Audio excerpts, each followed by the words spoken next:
За сайн байцгаана уу миний шавнараа. За гэртээ 20 цэрийн үрд гэртээ хичээлээ хийж байхаа үстэй. За өнөөдөр багш та нарт математикийн хичээлээр нэг жаахан дэлгэх хичээл явуулъя. За дэлгэц рүү анхааралтай хандуулаарай. За та нар эхлээд зөвхөн дэлгэцэн дээр анхаарлаа хандуулаарай. 20 хүртэлх тоог орны нэмэгдэхүүний нийлбэрт задлан сурцгаая. За өнөөдөр та нарт ийм хичээл заах юм байна. За дэлгэц рүү сайн анхаараарай. За бид нар 1-ээс 10 хүртэлх тоог нэмж хасдаг улс сурцсан.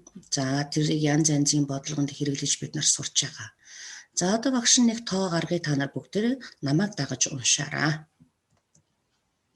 11 12 13 14 15 16 17 18 19 одоо хэд байх вэ?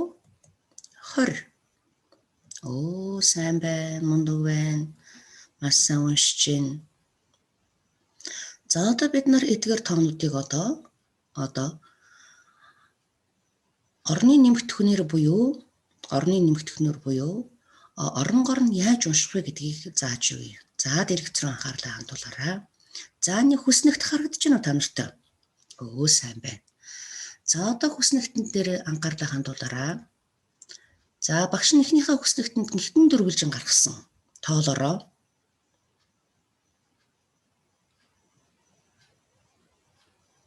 Оо сайн байна. 10 байх ёстой. За дараагийн хүснэгтэнд хэдэн дөрвөлжин гарсан? 1. Оо зөв 1. За одоо тэгвэл бид нар оронгийн нэмэгдэхүүнийг задлахдаа 10-т 1 гэсэн ойлголттой болно. 10-т 1. За юг 10-т гэх юм байна? Юг 1 гэх юм байна. За анхаараарай. Оо дараагийн хүснэгтэнд 10 нь адилхан 11 гарсан байгаа үз? 10 нь дөрвөлжин гарсан байгаа үз? За дараагийнх нь тоолороо. 1 2 3 4 5 6 7.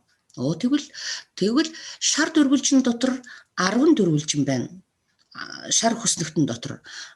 Ногоон хүснэгтэн дотор 7 дөрвөлжин байна. Тэгвэл энэ хоёр нийлээд 11 10-т 7 нэгж байгаа юм байна.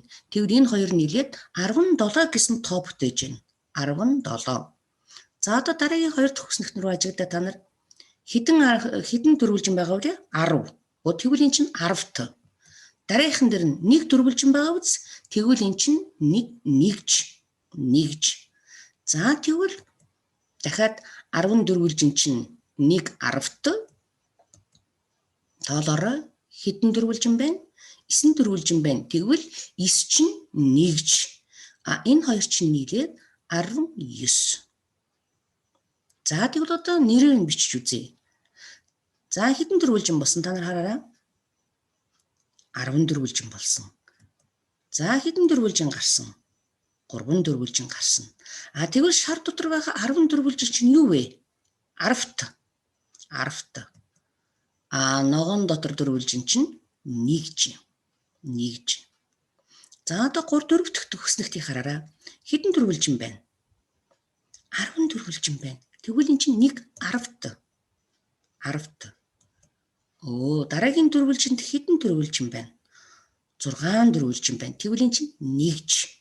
Тэгвэл 1 10-т 6 нэгж буюу 16 гэсэн тоо байна.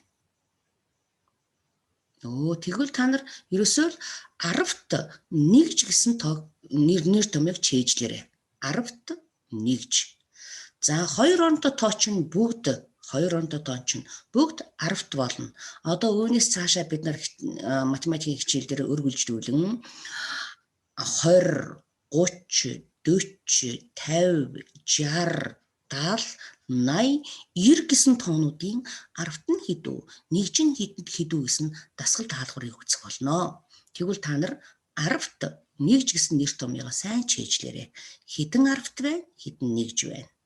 За 10-т гэхээр чинь ерөөсөө л 10 багцлан гэж бодороо. 10 багцлан эсвэл 10 боон гэж бодороо.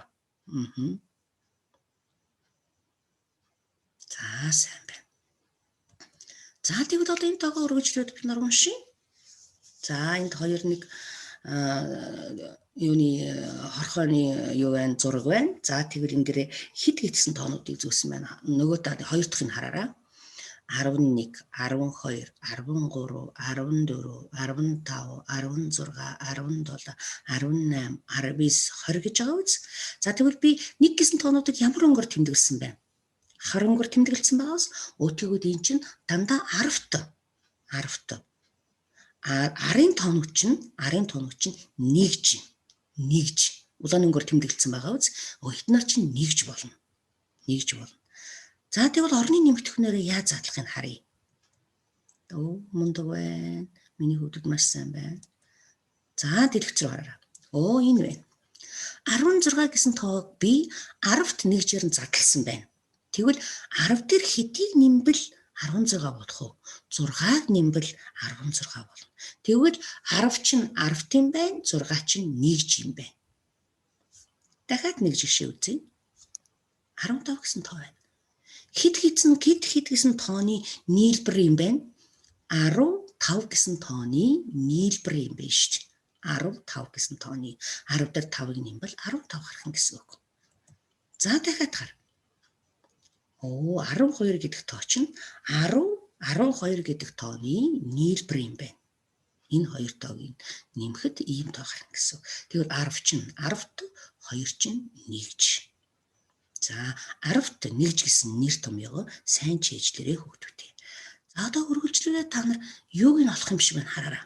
Одоо энэ бодлогыг та нар хичээл дуусны дараа энэ слайдыг дахиж гаргаж ирээд энэ бодлогыг бичиж дэвтэр дээр бичиж бодноо. За хараарай. 10 дээр хэдийг нэмбэл 18 болох уу? Чи юуг нь олох юм бэ? 10-ыг нь олох уу? Нэгжийг нь олох уу? Зүйтэй. Нэгжийг нь олох юм бэ. За нэгж гэсэн нэр томьёо чийжлээрээ. За 2 дахь мөн адилхан, 3 дахь мөн адилхан. За чи энэ 3 тооны дандаа нэгжийг нь олох юм биш үү? 10 дээр хэдийг нэмбэл 18 болох уу? 10 дээр хэдийг нэмбэл 13 болох уу? 17 дээр хэдийг нэмбэл 10 дээр хэдийг нэмбэл 17 болох вэ? За тэгвэл энийг харъя. Энэ бодлогыг хараарай.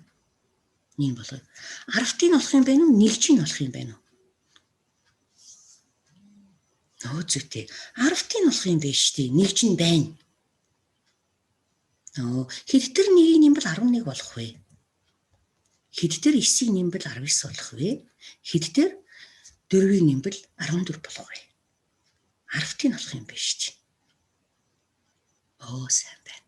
За хичээл доосны дараа энэ слайдыг гаргаж ирээд энэ бодлогыг бүгднгийн бичиж аваад бодороо. Тэгээд багштай шалгуулах юм шүү. За өнөөдрийн хичээл дээр оролцсон маш их баярлалаа. Гэрийн даалгавраа анхааралтай сонсож сууж хийгээрэй. За миний хөвгөд мундаг шүү. Гараа тогтмол сайн угааж байгаарай.